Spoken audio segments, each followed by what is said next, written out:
Jadi kalau sudah duduk di masjid, kelasat, kleset. Hadir di majelis taklim, kelasat, kleset. Bawaannya mau udahan melulu.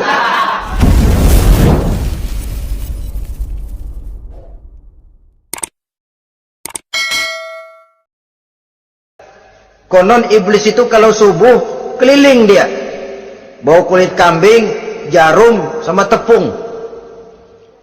Ditanya orang, iblis ini buat apa? Oh, kulit kambing, gunanya tahu nggak? Kalau begitu subuh, sudah muazin bilang, as-salatu khairum minan naum. Salat lebih baik daripada tidur. Maka ini kulit kambing mulai aku hamparkan buat hamba-hamba Muhammad. Jadi begitu dengar azan, cuma udah bikin anget udah tidur. Kenapa? Kulit kambing belis masuk. Saudara-saudara, lalu kata orang tadi lagi, lah kalau tepung buat apa itu? Oh, tepung itu kalau umat Muhammad mau baca Quran, baca kitab, mutola'ah, gua aurin tepung matanya biar dia sepet. Makanya kalau sudah ngaji, baca Quran, bawaannya udah ngantuk aja ngantuk. Oh begitu, iya. Nah kalau duri paku itu buat apa? Nah ini duri paku. Kalau umat Muhammad mau hadir di majelis taklim, mau pergi ngaji, mau duduk iktikaf di masjid, gua pasangin paku di pantatnya. Jadi kalau sudah duduk di masjid, kelasat, kleset. Hadir di majelis taklim, kelasat, kleset. Bawaannya mau udahan melulu. Itu duri-duri dan paku-paku yang memang ditebarkan oleh iblis. Saudara-saudara kaum muslimin rahimakumullah, jadi para pengikut setan dengan segala macam perangkapnya ini pun, ya perangkap setan itu ya dunia. Dunia itu ya isinya harta, tahta, wanita. Kan perangkap dunia itu harta, tahta, wanita. Ini sering bikin orang buta. Perangkap dunia dan merupakan perangkap setan sekaligus. Nah, yang ketiga, penghuni neraka jahanam adalah para pembuat dosa, orang-orang yang durhaka. Dalam Toha ayat 74 Allah menjelaskan, innahu may ya'ti rabbahu mujriman fa inna lahu jahannam. Sesungguhnya orang-orang yang datang menghadap Allah dengan berlumuran dosa, maka sesungguhnya bagi mereka adalah neraka jahanam. Dan yang keempat, penghuni neraka jahanam orang yang kufur nikmat. Tidak cuma kufur iman, tapi kufur nikmat bisa menyebabkan orang masuk neraka jahanam. Belum pernah merasakan dalam hidupnya bahwa Allah memberikan nikmat kepadanya, bagaimanapun besar karunia dan nikmat itu. Dalam surah Ibrahim ayat 28-29 Allah menjelaskan, alam tara ilal ladzina baddalu ni'matallahi kufran wa ahallu qaumahum darul bawar jahannama yaslaunaha wa bi'sal qarar. Tidaklah engkau perhatikan, tidaklah kau lihat orang-orang yang mengganti, menukar nikmat Tuhannya dengan kekufuran. Diberikan nikmat berupa Islam, digantinya dengan kekufuran. Dia tidak tahan kesengsaraan dunia lalu memilih kesengsaraan akhirat. Padahal kesengsaraan akhirat lebih abadi dari kesengsaraan dunia. Ada orang yang gak tahan miskin dunia, lalu menjatuhkan pilihan lebih memilih miskin akhirat. Ya Allah, keliru besar. Karena nggak tahan hidup miskin di dunia, ada yang nawarin ngasih super mie 3 bungkus, iman telap. Ada yang ngasih beras, pindah agama. Ada yang bawain pakaian bekas, tukar akidah, pindah iman. Innalillah. Ditukar kemiskinan dunia dengan kemiskinan akhirat. Padahal kemiskinan dunia berapa tahun? Setahun umur manusia. Sepanjang-panjang umur orang sekarang kan. 100 tahun udah jarang umur orang sekarang. 70 aja udah cakep tuh. Sebenarnya kalau 70 tuh ada jatah lebih tuh, 7 tahun. Toh kalau ikut Nabi 63 tahun kan, Nabi wafat. Kalau kita sudah umur 70 tuh ada jatah ekstra 7 tahun.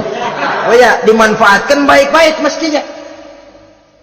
Taruhlah kemiskinan dunia, bagaimanapun melaratnya dunia, bagaimanapun sengsaranya dunia, cuma sebatas umur kita. Tapi kalau nikmat Islam ini harus kita tukar dengan yang lain. Badalu nikmatallahi kufran, menukar mengganti nikmat yang diberikan Allah dengan kekufuran. Artinya kita menukar kemiskinan sementara dan kita memilih kesengsaraan dan kemiskinan abadi. Di akhirat kita miskin, di neraka kita miskin, miskin abadi. Di neraka kita sengsara, sengsara abadi. Saudara-saudara kaum muslimin rahimakumullah. Itu neraka jahanam. Yang kedua dinamakan neraka jahim. Siapa mereka ini para penghuninya? Siapa mereka ini para penghuninya? Pertama dalam surah At-Takatsur, yaitu orang-orang yang bermegah-megah dengan dunia, menumpuk-numpuk harta, lalu lupa dengan kesibukan harta itu, lupa kepada kehidupan yang akhirat nanti. Alhaakumut takatsur hatta zurtumul maqabir kalla sawfa ta'lamun thumma kalla sawfa ta'lamun kalla law ta'lamuna ilmal yaqin la tarawunnal jahim. Kamu telah lalai akibat apa? At-takatsur. Ini penyakit pertama yang menyebabkan orang sampai ke neraka jahim. Penyakit takatsur. Dan itu penyakit zaman sekarang. Berlomba-lomba dengan kemegahan materi, berlomba-lomba dengan kemegahan dunia. Padahal kalau urusan itu kita berlomba, tidak akan pernah sampai finish. Percayalah itu, tidak akan pernah finish. Sebab kemegahan dunia siklus, lingkaran setan. Kita anggap kalau punya duit 1 juta tenang, punya 1 juta berubah pikiran, lain lagi. Kita anggap kalau punya mobil enak, sudah punya mobil, lain lagi problemnya.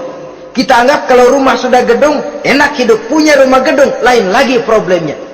Makanya pesan Nabi, kalau ingin hidup tenang, urusan dunia lihat ke bawah, urusan akhirat lihat ke atas. Sering dicontohkan kalau punya mobil, bilang alhamdulillah kita punya mobil, tangga kita cuma punya motor.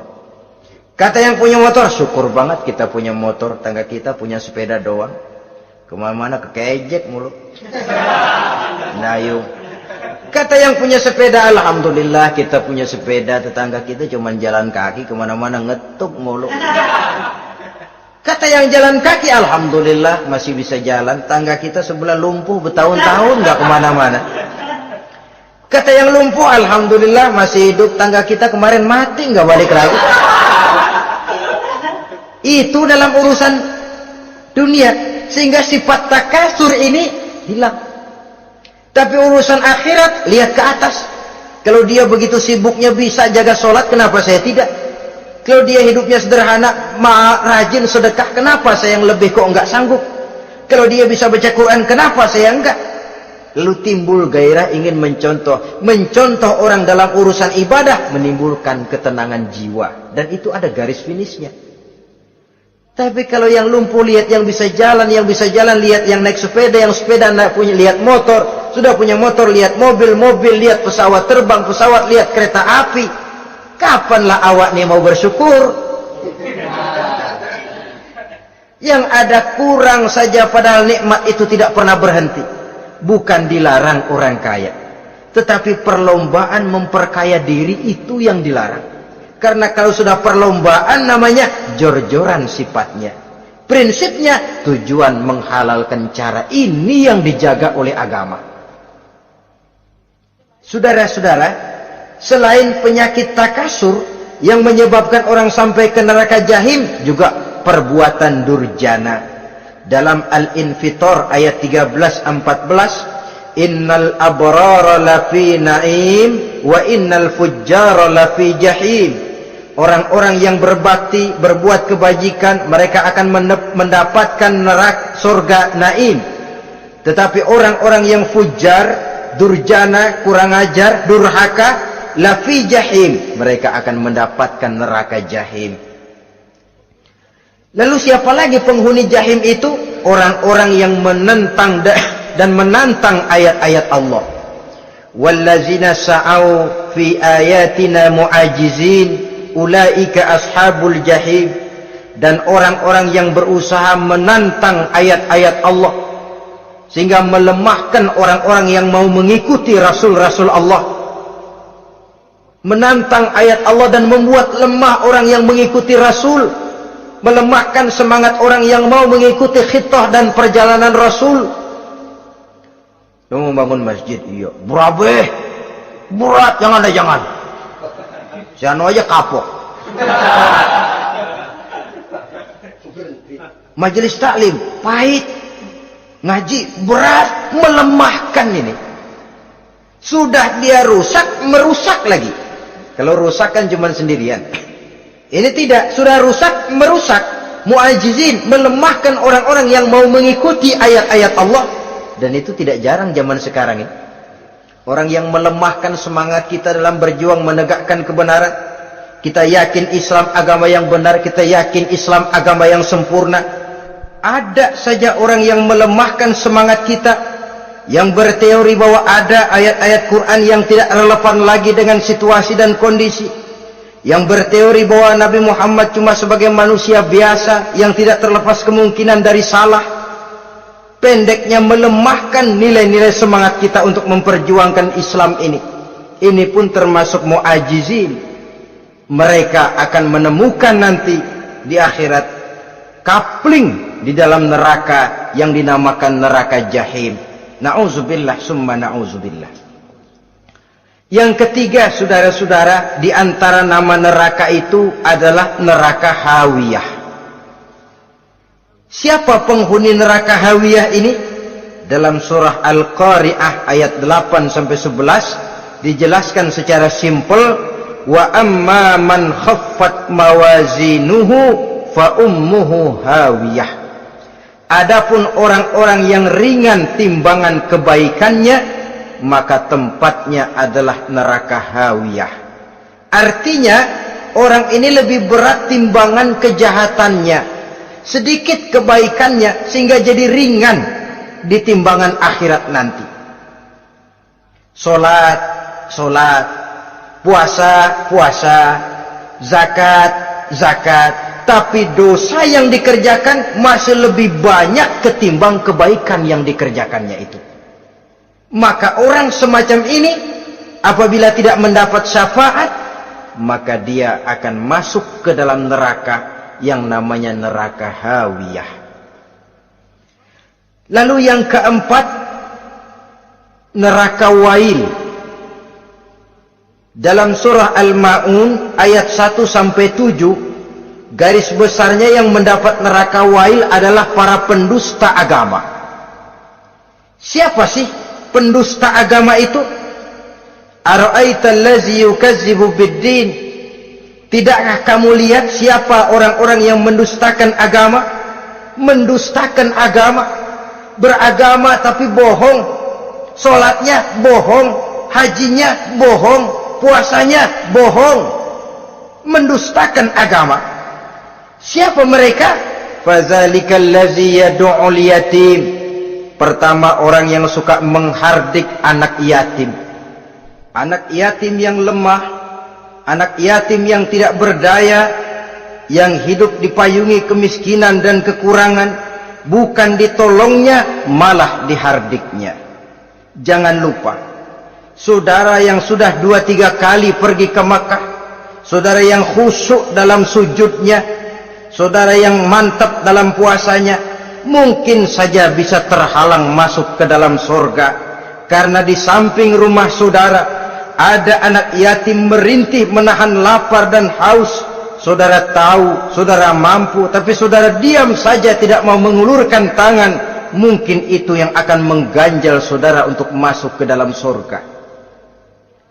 Wala yahuddu ala tu'amil miskin. Mereka membiarkan fakir miskin, tidak memberikan makan. Kemudian fawailul lil musallin. Mereka juga melalaikan solat. Allazina hum an salatihim sahun, allazina hum yura'un. Mereka juga riya di dalam amalnya. Saudara hadirin kaum muslimin rahimakumullah, melalaikan solat, kemudian riya dengan amalnya, termasuk amalan solatnya. Kalau jadi imam, bahasanya dibuat sepasih-pasihnya, surahnya yang panjang-panjang, paling pendek sabbihis sama wadduha. Tapi kalau sholat sendirian cukup qul huwallahu ahad sama inna a'toinakal kautsar. Hilang lagi nilai keikhlasannya. Dan terakhir, mereka enggan untuk membayar zakat. Yang memenuhi ciri-ciri inilah yang dikatakan sebagai pendusta agama. Menghardik yatim, membiarkan fakir miskin, melalaikan sholat, ria, dan enggan membayar zakat. Mereka divonis mendapat neraka wail seperti dalam surah Al-Ma'un ayat 1 sampai dengan 7. Saudara-saudara kaum muslimin rahimakumullah. Yang kelima, neraka sa'ir. Neraka sa'ir ini pertama buat mereka yang memakan harta yatim. Kalau tadi tidak mau membantu, ini malah membantu tapi tujuannya malah ngobyekin anak yatim. Mereka yang memakan harta yatim dalam An-Nisa ayat 10, innal ladzina ya'kuluna amwalal yatama zulman innama ya'kuluna fi butunihim nara wa sayaslawna sa'ira. Sesungguhnya orang-orang yang memakan harta anak-anak yatim dengan zalim, mereka sebenarnya telah memakan neraka, memasukkan api neraka ke dalam perutnya. Mereka akan dilontarkan ke neraka sa'ir. Selain itu, orang-orang yang mengingkari apa yang diturunkan oleh Allah Subhanahu wa ta'ala, mengingkari kebenaran Quran, mengingkari Rasul, pendeknya mengingkari Islam, dijelaskan dalam surah Luqman ayat 21. Yang keenam, saudara-saudara, yang dinamakan dengan neraka laza namanya. Pertama, untuk pembangkang dan orang yang menjauhi agama. Yang kedua, orang yang berpaling dari kebenaran. Dan yang ketiga, orang yang suka menumpuk-numpuk harta dan menyimpannya, tidak mau membayar zakat, infak, apalagi sedekah. Ini kita temukan penjelasannya dalam surah Al-Ma'arij ayat 15 dan 17. Yang ketujuh dinamakan neraka Sakor. Siapa penghuni neraka Sakor ini? Pertama, orang yang tidak pernah sholat. Yang kedua, tidak pernah memberi makan orang-orang miskin. Yang ketiga, ahli membicarakan yang batil. Strategis betul dia, ulung kalau sudah mengatur kebatilan. Kemudian yang keempat, orang yang mendustakan hari akhir. Dalam surah Al-Muddatsir ayat 42 sampai 47, kepada penduduk neraka Sakor ditanya, ma salakakum fis Sakor? Apa yang menyebabkan kamu masuk ke dalam neraka Sakor? Qalu lam naku minal musallin wa la naku nut'imal masakin wa kunna nakhudu ma'al khaidin wa kunna nukazzibu yaumaddin. Mereka menjawab, kami di dunia tidak pernah sholat, tidak pernah memberi makan fakir dan miskin. Kami selalu berkumpul dengan orang-orang yang batil dan membicarakan kebatilan, dan kami mendustakan adanya hari akhir. Yang kedelapan, yang terakhir adalah neraka Khutamah. Ini diperuntukkan bagi para pengumpat, pencela, para penghina orang lain, mencari aib saudaranya, kemudian juga mereka menumpuk, menghitung-hitung harta, lalu kikir dan bakhil dengan hartanya itu. Dalam surah Al-Hujurat ayat 11-12, kemudian surah Al-Humazah ayat 1 sampai dengan 7, kita temukan penjelasan itu. Pada akhirnya, saudara-saudara, kalau penduduk surga mereka kekal di dalamnya, maka penduduk neraka ini ada dua macam. Ada penduduk musiman, ada penduduk permanen. Kalau yang namanya penduduk permanen itu sudah punya paspor KTP itu. Memang penduduk permanen itu mereka yang kekal selama-lamanya di dalam neraka. Mereka lah orang-orang musyrik dan orang-orang kafir, termasuk orang-orang munafik. Bahkan lebih dahsyat lagi yang namanya munafik. Kata Allah, innal munafiqin fid darkil asfal minan nar. orang munafik itu berada di dasar jurang neraka yang paling bawah, keraknya neraka.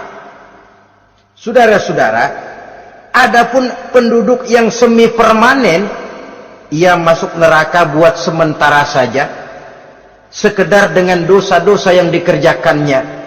Mereka adalah orang-orang mukmin yang asli, orang-orang Islam yang waktu di dunianya berbuat dosa. Mereka masuk ke dalam neraka, menerima azab sesuai dengan dosa yang dikerjakannya. Setelah itu mereka akan diangkat dari surga untuk ditempatkan di dalam, mereka akan diangkat dari neraka untuk ditempatkan di dalam surganya Allah Subhanahu wa ta'ala. Seperti banyak dijelaskan dalam hadis-hadis sahih yang diriwayatkan oleh Imam Bukhari dan Muslim. Nah, inilah sekelumit tentang neraka dan calon-calon penghuninya. Mudah-mudahan Allah jauhkan kita, Allah jauhkan anak cucu kita, Allah jauhkan seluruh keluarga kita dari neraka dan dari azab neraka. Terima kasih dan mohon maaf. Wassalamualaikum warahmatullahi wabarakatuh. Waalaikumsalam warahmatullahi wabarakatuh.